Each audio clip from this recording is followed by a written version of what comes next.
This episode is sponsored by Hustle. I recently heard about Hustle, which is a free tool that I know is going to be a total game changer for all of you.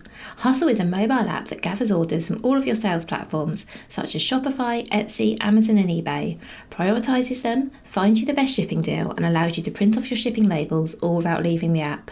I actually spoke with the founders of Hustle recently, and I instantly understood the value, and I just knew I wanted to shout about it. As many of you know, I started my own brand from home and it completely changed my life. Now my goal is to help you do the same, which is why I'm so excited to be sharing a tool I know will do just that. Hustle ensures you'll spend less time juggling admin and more time growing your business.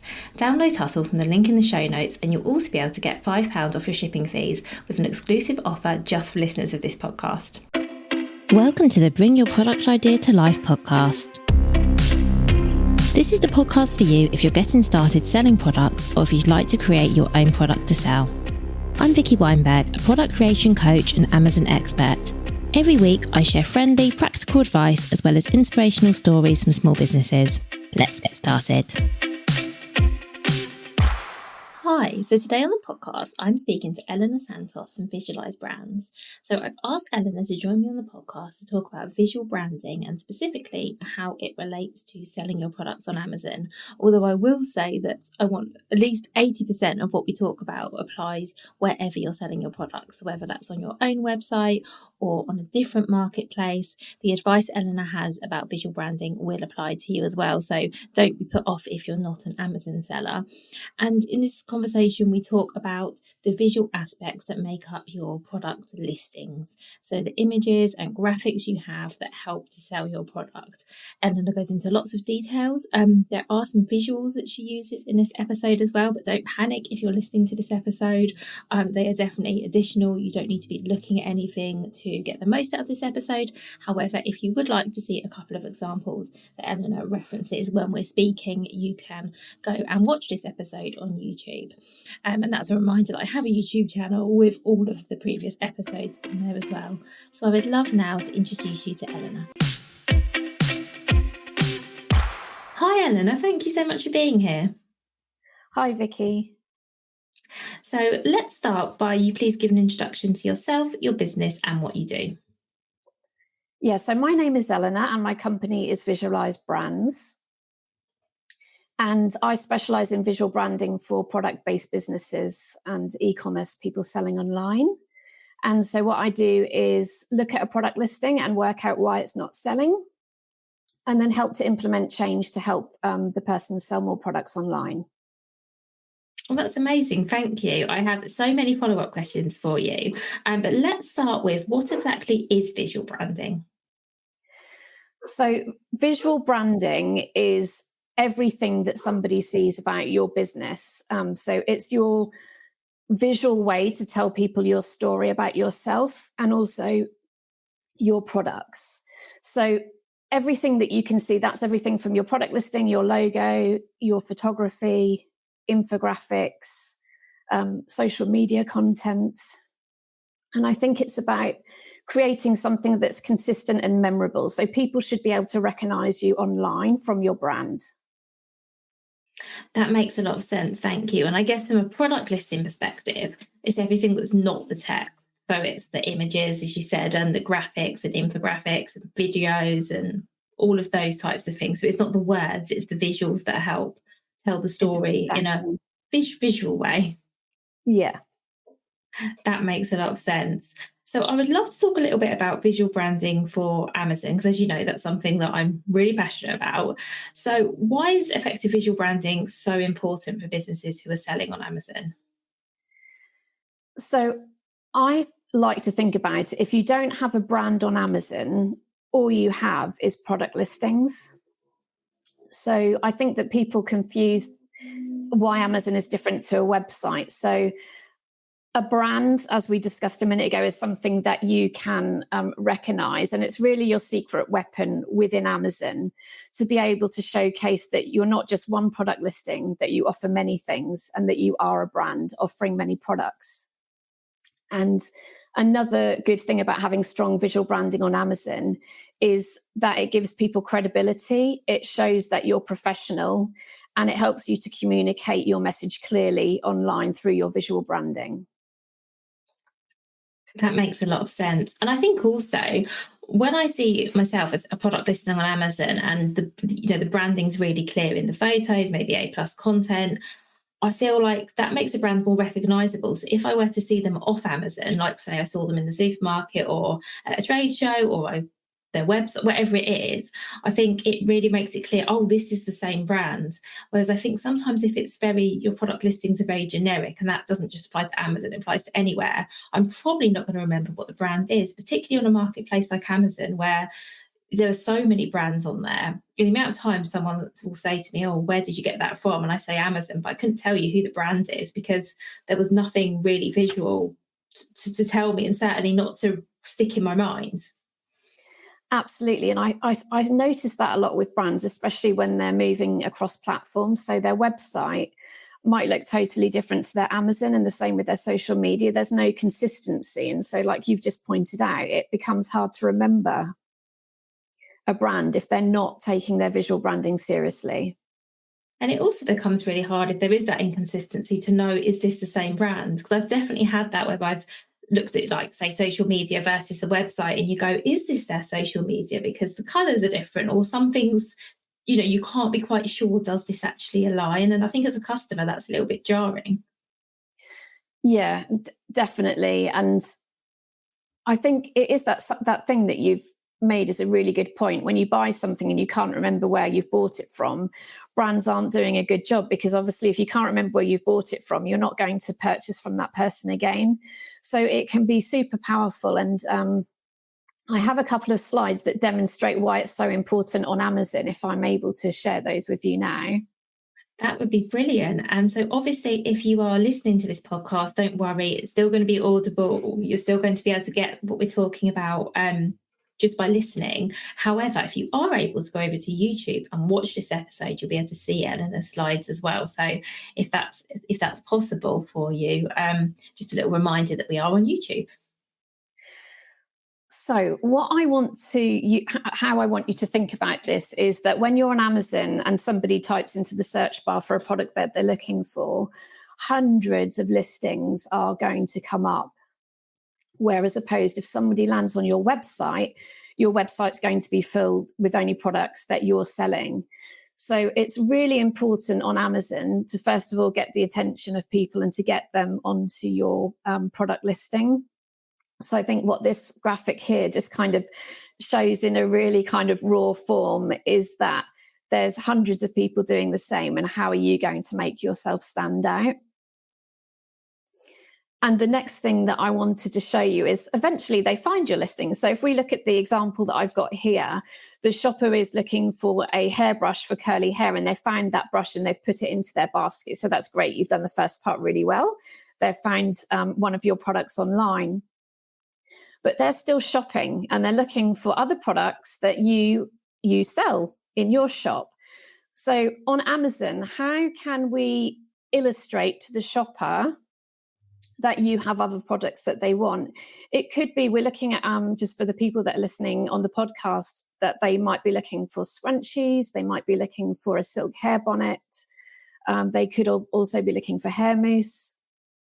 There might be other products that you're selling within your range, or it might be that they've been thinking about buying a silk bonnet for a period of time, but they actually haven't made the purchase yet. So what can you do in your product listings to show that person that you have other products that you would be interested in? And I think that if we look at the next slide, where you've got all of the competitors there, and then you've got your products, on Amazon, what I think a lot of people forget is that the shopper doesn't necessarily understand how Amazon works. So as a seller, you're aware that you have lots of different products online that you want to sell to the shopper. From the shopper's point of view, they might not be aware that you've got other items that they want. So they might put the hairbrush into their basket on Amazon and then click back onto the search bar and click onto silk hair bonnets. So for them, they're not thinking about, oh, I need to be loyal to this person that I've just found on Amazon and see what other products they've got. They might not even be aware that you can do that on Amazon. that a whole brand exists. So they might just be returning to the search bar and searching for the next product that they want. So in your visual branding within Amazon, you need to be really strategic about how you can show that person that you have other products and it's not just one listing. And I think that when you can combine those visual elements together with regards to image content, video and copy, that's when things can start to work together in a really strong way. That makes a lot of sense. And what are some of the ways that people can actually do that, can actually communicate the fact that they have a range of products rather than just a single item? Because I totally agree with you that because I think I've been guilty of doing this in the past myself. You search for multiple things and you don't always think, oh, actually, maybe this one person whose product I'm looking at could supply all of these. So what are ways that we can visually do that?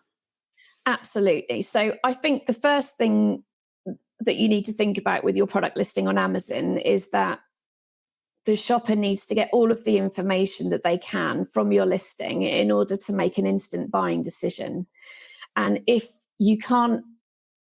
they don't get the answers that they need, they're just going to search off and look for other listings till they find what they do need. So there are on Amazon 3 main ways that people digest information. The first is image content. And for me, this is the most important one. Obviously, I'm a visual person, but on Amazon, the images are the first thing that will pop up when people look at a listing. So they'll click on your listing, especially if they're viewing on a phone, the images will be the first thing they see, and they'll flick through to see what your product is about. So if you've got a couple of images in there, which a lot of people have a few images at least, that's a start. But you then need to have images, not just of the product itself, but can show the product in use, that can show it in lifestyle scenarios as well. And also if you are using the infographics, so if anyone doesn't know what an infographic is, it's basically where we're mixing an image with copy into a visual design that will be then listed as an image within Amazon. So when you start to combine those elements together is where you can be really strong and strategic in your marketing messages. The second way that people digest information on Amazon is through video content. And video content is great for people that don't like to read or perhaps would just prefer to be told the information. So I think that video content is something that sometimes people forget about, but you can do things like how to use the product. You can show it from different angles as well, which can be really helpful because sometimes on a still image, you can't see the different angles and how the product works. So video content is another way that's really helpful on Amazon. And the final piece is obviously the copy element of your listing. But they're all really good ways that you can tell people the information that they need that will help them to decide they want to buy from you. Perfect, thank you. I particularly like what you said about infographics because that's something that I'm really noticing is that people, some people don't read the text, but it's basically the blunt way I'm going to say this. So when I work with clients, I can write beautiful copy for their Amazon product listings, but I always like to have some of the key points included within infographics, or even if it's an image with some text overlaid, even if it's as simple as that. Because as you say, there will be the people, especially on phones, because phones make this so easy, excuse me, to just flick through the images and often, and to be honest, I do this as well, because quite often you should be able to find the key pieces of information, the key things that are going to make you decide, am I buying this or not, just from looking at the images. So that's a really good point. So when it comes to communicating that we have a range of products, not just a single one, how can we do that?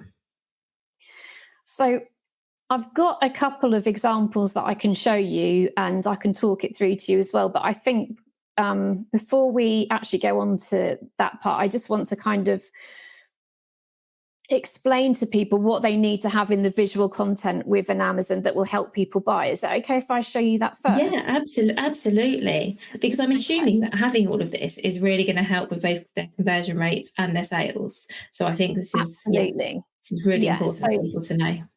This will be kind of my top tips of things that you need to think about. So I'm going to just share my screen with you again.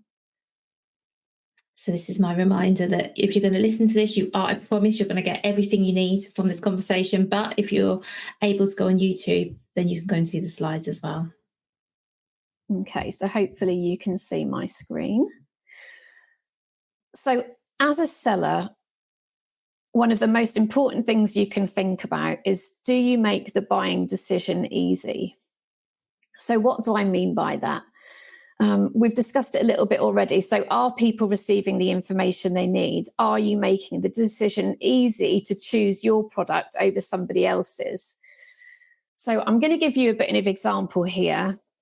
If you imagine that somebody on Amazon is searching and they're looking for a toy for their child and they want to buy them a little toy hoover, for example, what are the questions that the person searching would need to know for them to be able to make the purchasing decision? So these are some of the things that you can think about including within your visual content. So does it require batteries? And if it does, are they included? Or does the person then need to go and make an additional purchase to make the batteries? What are the core features? Do the buttons work? Can you push them in? Is it easy to move around? Is it noisy? Some people might think that's fun play. Other parents might be like, oh my God, this toy is so noisy. I'm going to have to put up with that sound for the next month with my kid going around with it. What other dimensions? They might want to put it in a specific place in their home. So will it fit in the cupboard where they store all of their toys? Is it suitable for toddlers? And perhaps they have another child that's a bit older. Would their older child like to play with the toy as well? Does it come in other colours? Will the wheels scratch the floor? That might be a barrier for people to stop buying if they're thinking the kid's going to be dragging it around. If you know it's not going to scratch the floor, those are kind of things that you can point out, which are things that might prevent people from buying. So you're turning it into a positive rather than thinking that it could possibly be a negative. Does it actually function? Does the hoover suck anything up from the floor? What are the core benefits to the child if they have this toy? Does it help with their coordination, their motor skills, their imagination? Also, could you think of other ways that it would benefit the parent and the child? So, for example, the parent might be needing to do the hoovering, and having like a mini version of the hoover could then be made into a play session. So could you then say, you know, we're going to get the chores done, but make it really fun. So the child is going to go around with you and hoover, and you make it like a really fun environment rather than just you're doing the hoovering. It makes it kind of an interactive play with the person as well. So I think these are the key things that you need to be thinking about on your listing, about what information do you need to give people. That's really helpful. And I guess some of this information, you know, if people are panicking, some of this information obviously can go into the text. You don't have to get everything into the images, but I think there were certainly the key things that are going to affect someone's buying decision could go into a graphic or a video, perhaps, or the A+ content, which we'll move on and talk about a bit later. Absolutely. And like you said, it's not about using all of these things, because like you said, that would be kind of overload of information. But when you're thinking about your own products, think about all of the questions that there may be, and then pick out what are the things that are most important that would help people to be able to choose your product over somebody else's. That's really helpful. Thank you. And how about, do you have any examples of where using this kind of, you know, improving our visual content has actually helped someone with their sales on Amazon? Yeah, absolutely. So I'm going to just give you some examples and we'll talk through one here. So I think that what I want to show you is, by having a cohesive brand within your Amazon, if you're selling multiple products, you can do that by bringing in your brand color. So what you want to do within your infographics is to have a theme for everything that you're putting on Amazon. So that might link into your website so that, as we said earlier, you're recognizable between platforms. But on Amazon, you want to make it obvious that all of your products are your brand. So in the examples that I'm showing you now on the screen, we're doing that by using a certain color. We're using the logo in some places as well. For this example that I'm showing, it's of a company that sells gin. And so you'll see how I've broken down the information that we were discussing on the previous slide into visual form. So obviously you need to have the main image, which is on a white background. But then you can be clever with mixing your image content with your copy and your infographics. So if we go on to the second example, it's of a couple who are the target market of the brand, and they're in a kitchen, which has also been chosen as a location that your target market can see themselves being in. And the props around the scene are also chosen to attract your target market. And with that kind of lifestyle image, you can then reinforce that with the information that you give people. So in this instance, we're using things like the company have won an award, and then you're showing your target market and the end benefit of them having a lovely time drinking gin together at home at the end of a long day. So that kind of content can be really powerful to deliver messages. You've then got things like features. So for the gin here, the image is shot in a more artistic way. So it's got the cinnamon and the mace blades laid out. And then over the top of the information, you've got all of the ingredient profiles of the gin.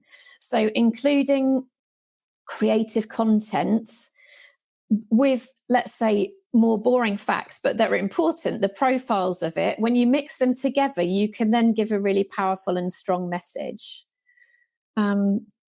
Did you want me to talk through kind of more of these examples, Vicky, in terms of using the infographics mixed in with the image content?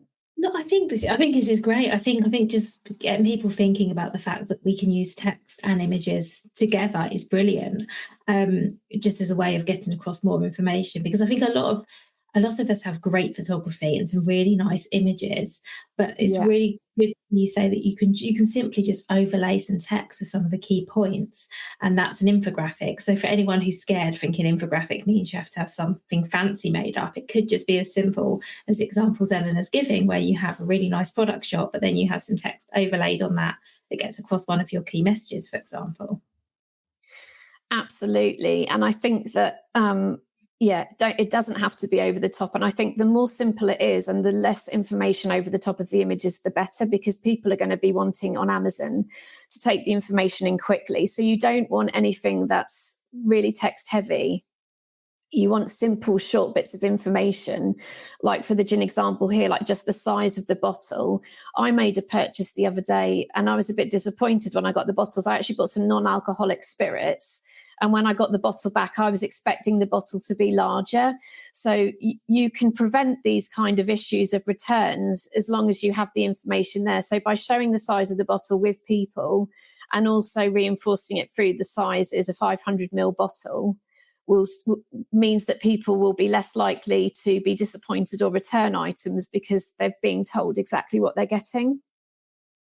That makes a lot of sense. And I'm sure I might have shared this story on the podcast before, but I think when it comes to products getting returned, I had a client who their product kept getting returned because people didn't understand how small it was, even though it was in the text. The exact size was in the text. And so we just added an image that showed that product in context so a customer could see, oh, actually it was basically a picture of showing it in someone's pocket to show that it was pocket sized. And just adding that image was really, really helpful, because then there was no way that someone could say, I didn't understand how big that was, because you can give people all the measurements that you like, but actually not everyone can visualize that. I don't think I'm good at that, actually, if I'm really honest, which is why I love seeing photos of products like in a real environment, so you can gauge, oh, okay, it's roughly the size of whatever it is, because I think for some of us that can be really hard to sort of contextualize. Absolutely. And you can also give people other ideas and uses for your products as well. So when you tend to think about gin, you just kind of think of a gin and tonic, but you'll see in the image content here, they're showing people how to, that you can make a cocktail with it. It's also got garnishing suggestions. So with lime, to be served with a lime wedge and a gherkin for a final flourish. So it's showing that the product can be used to make multiple drinks, which is also showing other benefits to it. And it's showing people, giving them ideas without them having to think too much, so that the shopper isn't having to think, what could I do with this gin? We're telling them what they can do with it. And I think that if you can think about things like that relate back to your own product and how you can give people ideas about how to use your product in different ways, it can help to sell more as well. Absolutely. And I think it just sparks people's imagination, because I work with lots of food brands, and I think food brands do this particularly well, showing photos of, the different recipes you could use their product to make, or the different ways you could serve it. And I really do think that that inspires people, because they think, oh, I didn't know you could put hot honey on a pizza, or whatever it Yeah. is. And I think that makes it memorable, which is something you mentioned earlier, as well as you say, giving customers an idea of how would I actually use that product if I were to buy it. Absolutely. And there's a couple of other little tips and things you can think about on Amazon as well. And one of them is, if your product is particularly good for gifting, you can think about an image that shows that it's giftable. So in the photo example here, it's kind of a Christmas scenario, but it doesn't have to be a Christmas scenario. It can be something that shows that it's more of an all year round gift. And sometimes just having a hint that your product is good to give as a gift just puts that seed of information into the person's brain. So they might have found you, for example, looking for gin here, but then Christmas might be coming up and they need stocking fillers, or they need to give like a little secret Santa at work or something. And having that seed of information in there that this product is good for a gift can sometimes be enough to make people make that connection, that they will use it as a gift in some scenario, whether it's for Mother's Day or just a birthday present or a small kind of gift for work or something like that. Having information that makes it easy for people and shows them exactly what your product is suitable for can be really helpful to help make more sales as well. Definitely, that makes a lot of sense. And I think the more specific you can make your images, the better. I work with quite a few brands who will change their Amazon imagery in the lead up to Christmas, for example, to show them as Christmas gifts nicely wrapped under a tree. And then in January, they'll switch back to their old gifted images. But I think showing someone, oh, this would be a good Christmas gift, or this would be a good Mother's Day gift, I think is always really good, because, I guess it's show don't tell. Is that how you say it? Show don't tell. And I Yeah. think anything that you can do so if someone goes, oh yes, I could use this like this, or buy it for this purpose, without actually telling them, because we could all put in our text, oh, this makes a great gift. But I think, let's be honest, most listings say that. But I think if you have a shot showing the product and it's lovely packaging, ready to be gifted, I think what they say, a picture speaks more than 1,000 words. Is that the right saying? Yeah. Yeah. Absolutely. And I think the final kind of tip on terms of things you should have on your images within your Amazon listing that's really powerful is thinking about how are you going to get them to buy more. So this is going back to one of the questions that you asked me earlier. How can you show people that you're more than just one product? And within your main image content, there's several ways that you can tell people about your brand. So in the example that we're looking at on the screen now, there's 6 bottles of gin of different flavors that this company sells. So in this example here, if the person's landed on the listing and they don't like that particular flavor of gin, they can see, oh, actually, I can get it in citrus flavor and I can get it in nutty flavor as well. So I'm going to go and see what other flavors of gin there are available. Or it might be that you love this version of the gin, but you see the other flavors too, and you think, oh, I want to buy those. So it's really doing this kind of content that is discreet, but is bold enough to say, look at what else we have. We have these other products that you might be interested in, is a really great way to show people that you're not just one product, and get them to look at what else you're doing on Amazon, to find you on other product listings as well. Definitely. I think that's really good advice. I work with a hair care brand who I think do that really well, because when they show pictures of their products sort of on someone's bathroom shelf, there'll always be a shot where there's the products that would pair really well with the key products in the product listing in that shot as well. So someone might be looking at a shampoo for curly hair and say, oh, they also do a mousse and a styling cream, or whatever it is. And then, like you say, that then encourages them to go and look for those products.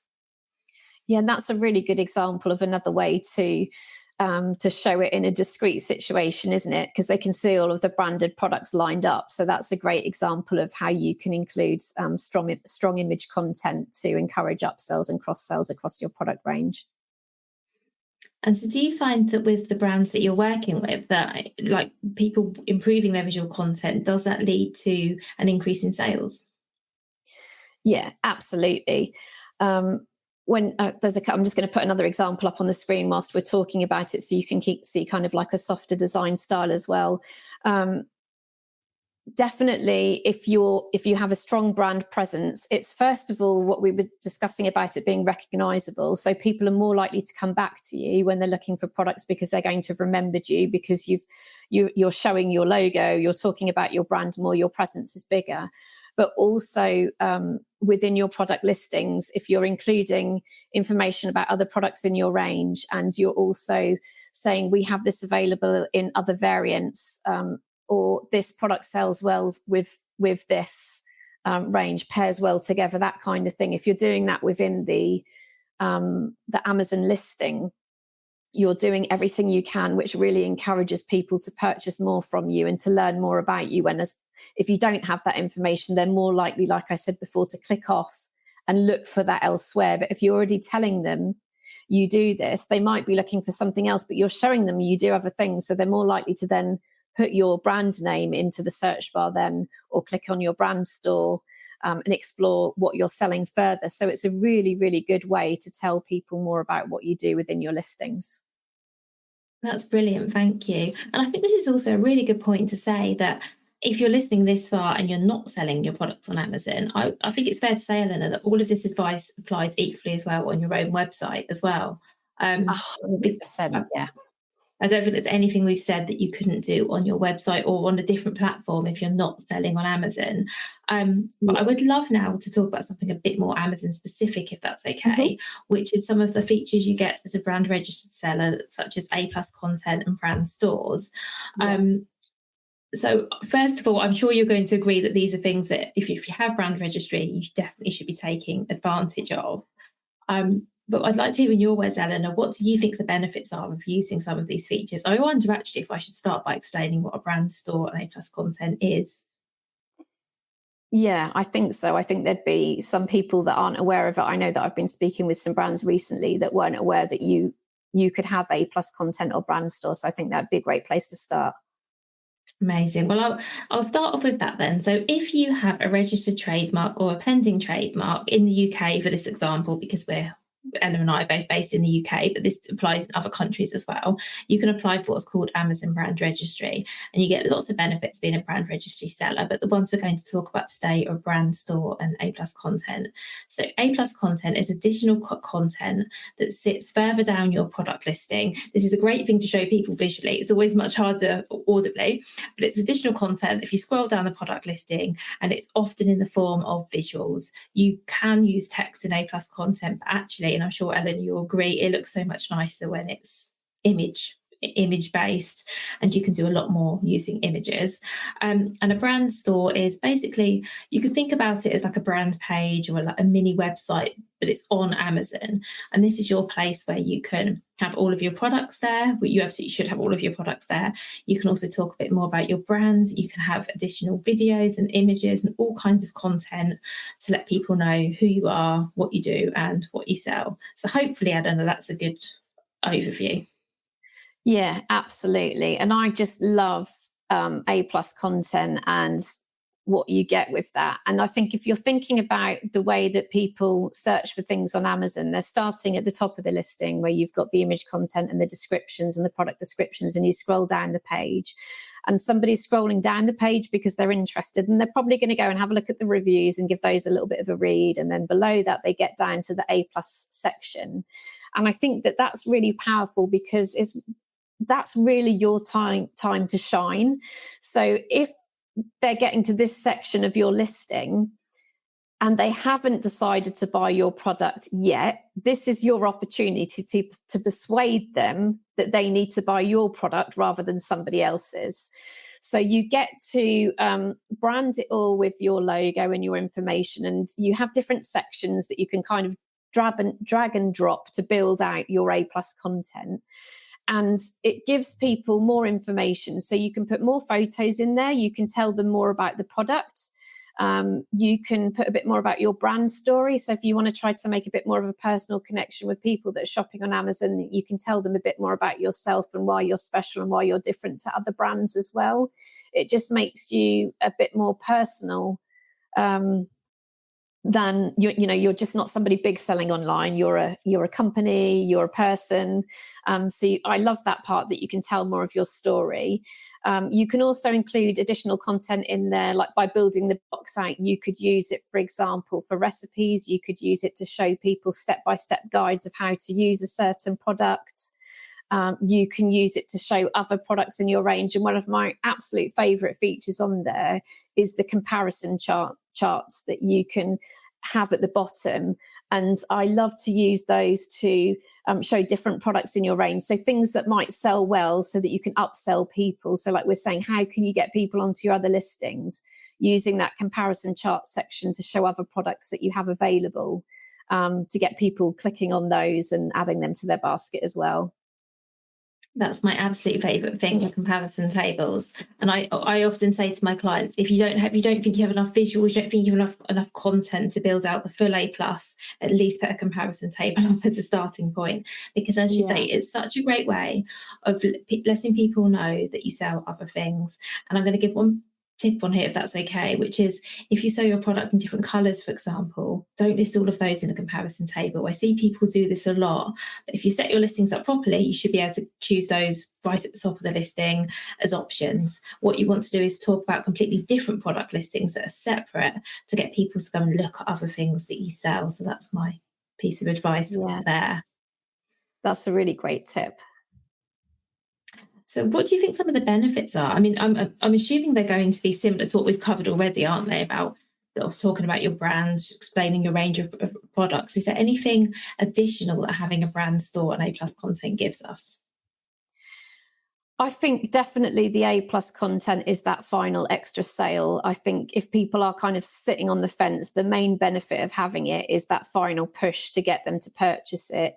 And then showing you other products that are available. But if we talk about brand store for a section, just for a minute, because I haven't really kind of talked about why I love brand store, and it's probably very similar to you, but like you've already kind of hinted to, it's like your mini website within Amazon. So you have the ability to have different pages within your brand store, which I like. Because if somebody then comes to you and they're looking for a certain thing, you can separate. If we go back to the example with the hair products, it could be you've got hairbrushes, styling products for curly hair. So you can be quite specific. And then when people are within your brand store, they're looking at only your products. So you're taking the competition element out a little bit more. So that's a great way, again, to sell more of your own product to people, rather than them clicking off and looking for that product somewhere else. So I think that's definitely a big highlight of it. Definitely. I really like to have a store. And even if you think, I don't have enough products to build out a store, you can have a simple one page. It doesn't need to be fancy, it doesn't need to be huge. But I really do believe that if you have a registered brand, you should use all of the features available, because they're all there to help you sell more. Absolutely. And you can really personalize it, and you can really that's when visual branding comes in really strong. When you've got your own brand store, you can, all of the elements that you have in there are showing people your brand again and making it more memorable and more recognizable within Amazon as well. So it's definitely something that you should be doing if you have brand registry. Brilliant, thank you. Now, what about some of the mistakes that you see when it comes to Amazon, or when it comes to visual branding? Because I'm sure you see lots of examples of where people could perhaps be doing things better to sell to sell more of their products. What are some of the things you see quite often, and how might we address them if we're listening and go, oh gosh, I do that? Yeah. So one of the things that I see a lot is fake mock-ups of composite images. So perhaps somebody wants to show their product in a lifestyle environment, but they haven't invested in the photography, or they don't want to invest in it. So they think, I'll just get an image and I'll drop my product into it. And I think that I've only seen a couple of times when that looks really good. Most of the time, it's really obvious that it's fake, and people who are shopping online can see that it's fake, and it just doesn't build trust with the client when they see it put into that scenario, because it doesn't look real. It makes it look fake. So it makes it look like it's not believable, and it lowers the trust level with people that are shopping online. Another thing that's an issue with that is the incorrect sizing that we talked a little bit about earlier.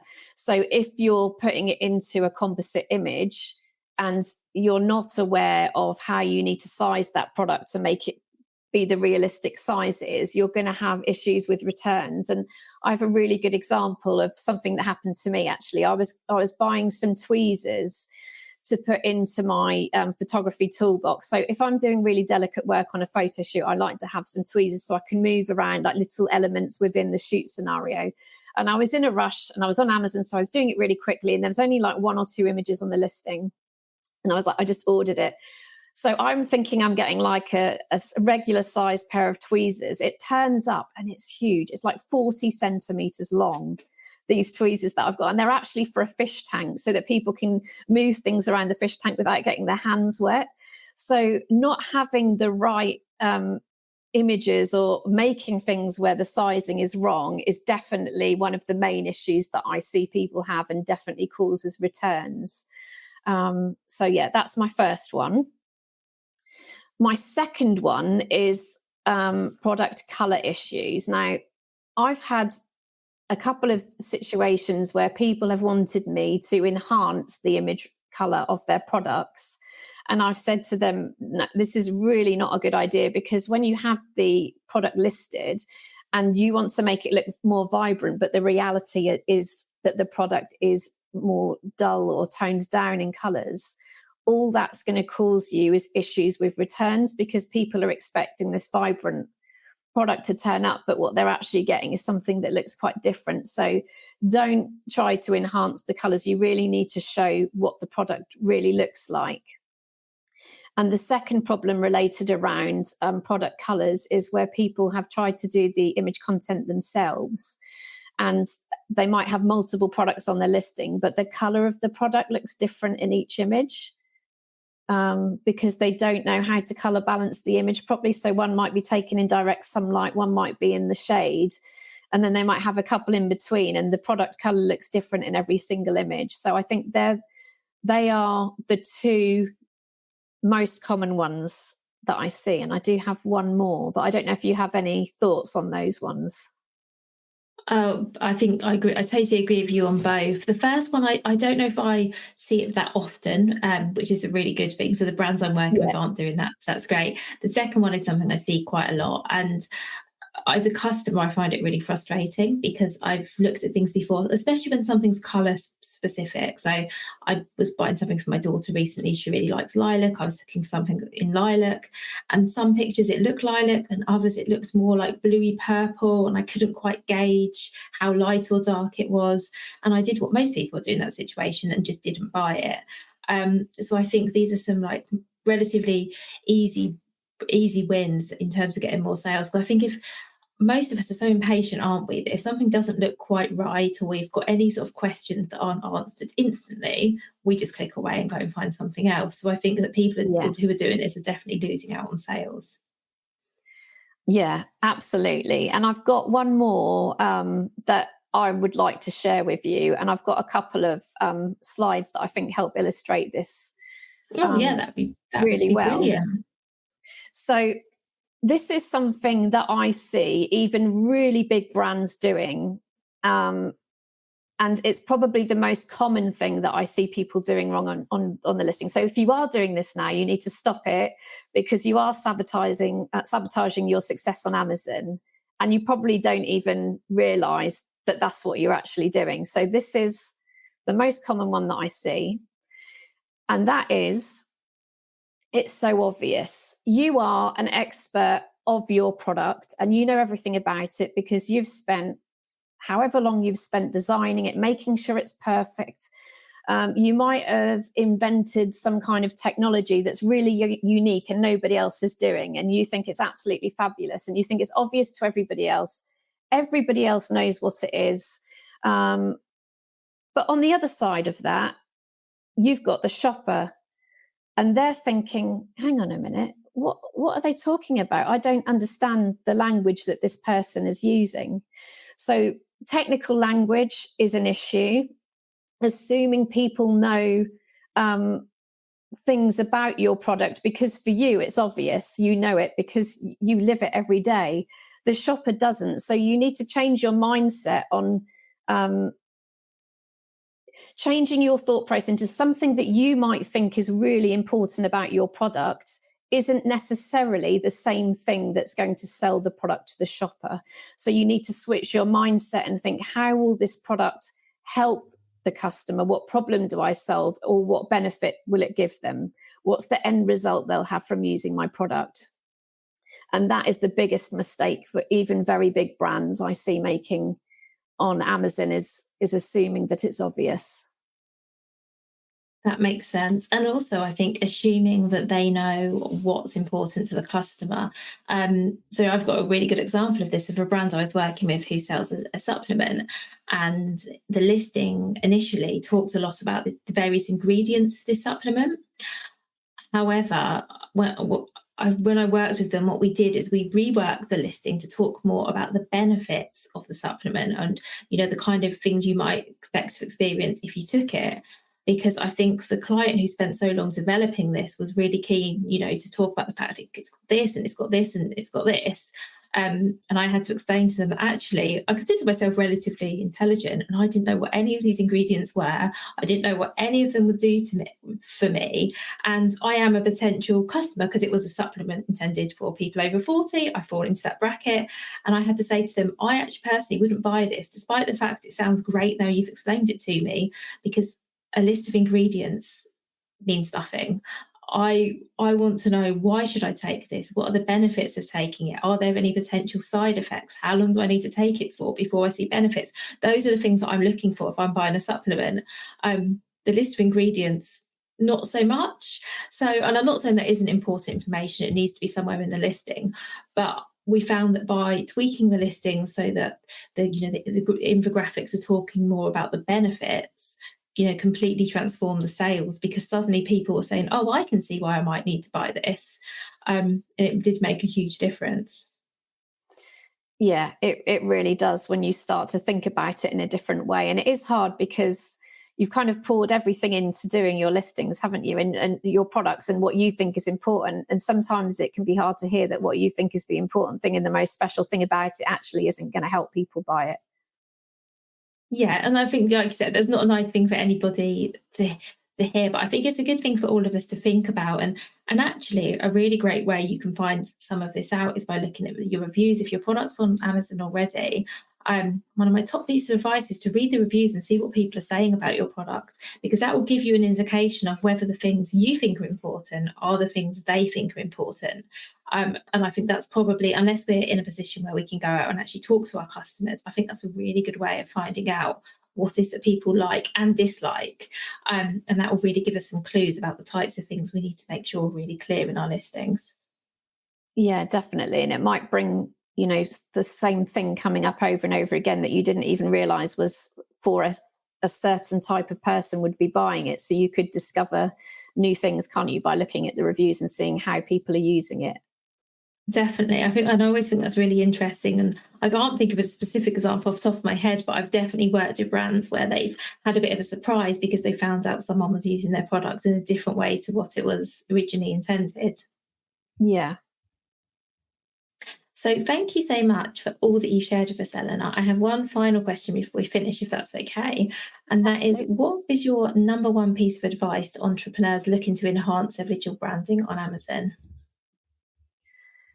My one piece of advice, I think that it would be on Amazon, is that remember that your images are the first thing that people see. So I want you just to have a think about your listings now. You can go and have a look after this podcast and have a look at a listing. And when you're looking at that image content, ask yourself, do your Amazon images give the shopper all of the information that they need to make an instant buying decision? And if you don't, then you need to have a look and revisit that, because that's the one thing that's going to help you convert more on Amazon. That's brilliant advice. Thank you so much, Eleanor. Well, thank you so much for having me on your podcast. It's been really fun to talk about Amazon today. Oh, it's been brilliant, and you're so welcome. Thank you. Thank you so much for listening right to the end of this episode. Do remember that you can get the full back catalogue and lots of free resources on my website, vickyweinberg.com. Please do remember to rate and review this episode if you've enjoyed it, and also share it with a friend who you think might find it useful. Thank you again, and see you next week.